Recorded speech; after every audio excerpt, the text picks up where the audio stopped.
नमस्कार, स्वागत है आपका डॉक्टर साहिब में और मैं हूं आपके साथ सौम्या राठी।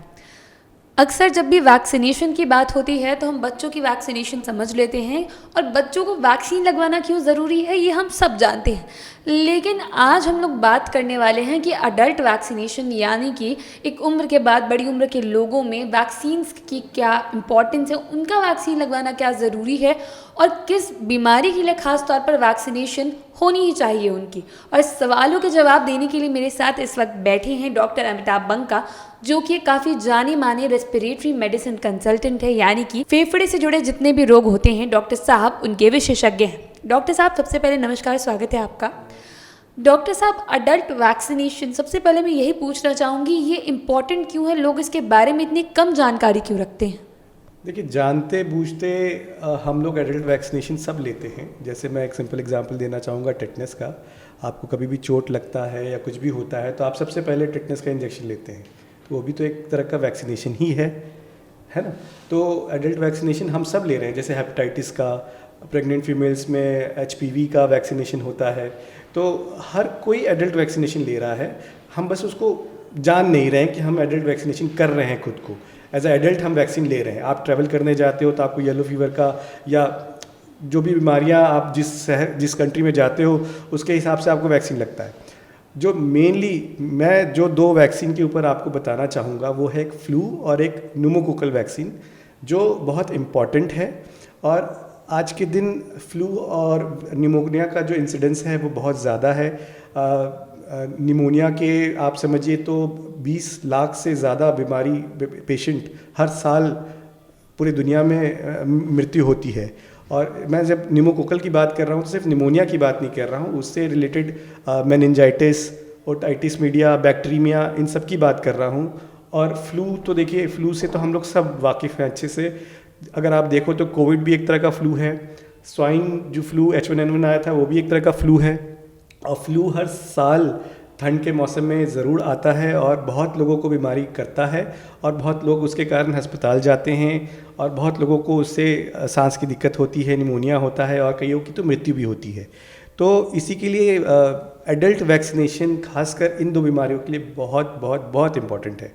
जी डॉक्टर साहब, फ्लू की वैक्सीन्स बच्चों में लोग बहुत अवेयरनेस के साथ लगवाते हैं क्योंकि पता है कि बच्चों की इम्यूनिटी वीक है तो फ्लू का शॉट लगवा लिया। लेकिन जो एक उम्र के बाद लोग इसे लेकर लापरवाही करते हैं, हम सर्दी जुकाम समझकर उसे टाल देते हैं। ऐसे में वैक्सीन को लेकर लापरवाही करना फ्लू में कितना खतरनाक हो सकता है? देखिए, जैसा मैंने बताया, कोविड और स्वाइन फ्लू भी एक तरह के फ्लू हैं। और देखिए, डेथ रेट जो होती है या हॉस्पिटलाइजेशन रेट होती है वो हर फ्लू का 4 से 5% का ही होता है। डेथ रेट और कम होती है और सीवियर होने का 4 से 5% लोग सीवियर होते हैं। तो वैसे ही फ्लू, नॉर्मल फ्लू के साथ भी है कि 5% लोग सीवियर होते हैं जो हॉस्पिटल जाते हैं, एडमिट होते हैं, ICU तक जाते हैं, जिनको ऑक्सीजन की कमी होती है। उसमें से 1-2% लोगों की मृत्यु भी होती है। तो और ख़ासकर जो पेशेंट इम्यूनो कॉम्प्रोमाइज्ड हैं या जो एल्डरली हैं, जो बच्चे हैं, उनकी इम्यूनिटी जिनकी कम है, उनमें ये चीज़ और बढ़ जाता है।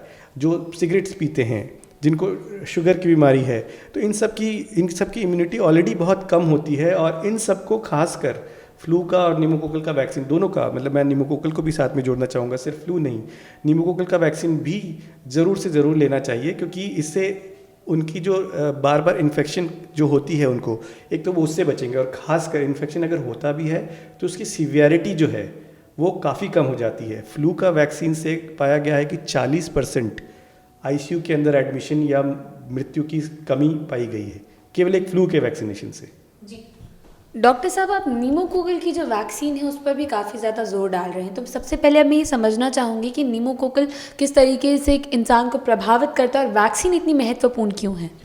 देखिए, न्यूमोकोकल एक बैक्टीरिया है जिसका नाम स्ट्रेप्टोकोकस निमोनिया है और ये दुनिया में सबसे ज़्यादा कॉमनली निमोनिया का कारण है। जी ठीक है। अब निमोनिया तो आप लोग सब जानते हो कि हर दूसरे तीसरे दिन किसी न किसी को निमोनिया हो रहा है। हॉस्पिटल के अंदर एडमिशन का सबसे कॉमन कारण जो होता है वो एक निमोनिया होता है और उसमें सबसे कॉमन जो कीटाणु पाया जाता है वो स्ट्रेप्टोकोकस निमोनिया होता है। निमोनिया के साथ ये बैक्टीरिया, मतलब खून के अंदर इन्फेक्शन, दिमाग में जो झिल्लियाँ होती हैं जिसको मेनिंजाइटिस कहते हैं उसका इन्फेक्शन, कान का इन्फेक्शन, साइनस का इन्फेक्शन, ये बहुत सारी बीमारियां करता है, जिसमें से मेनिंजाइटिस और बैक्टीरिया, और अगर सीवियर निमोनिया है जिसमें ऑक्सीजन की ज़रूरत है, तो ये 3 जानलेवा होती हैं। तो अगर हम एक सिंपल सा वैक्सीन जो साल में, जीवन में 1 बार या 2 बार से ज़्यादा नहीं लगता है, अगर हम ले लें तो उसके कॉम्प्लिकेशन को हम कम कर सकते हैं और अपनी बचाव कर सकते हैं। तो डेफिनेटली हमें ये इसके ऊपर जोर देना चाहिए और हर किसी को ये लेना चाहिए।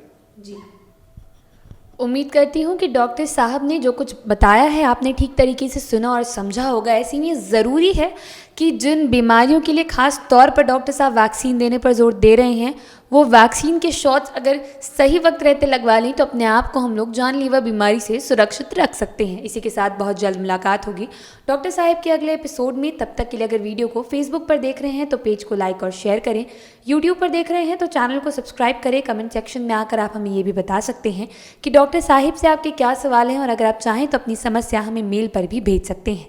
धन्यवाद।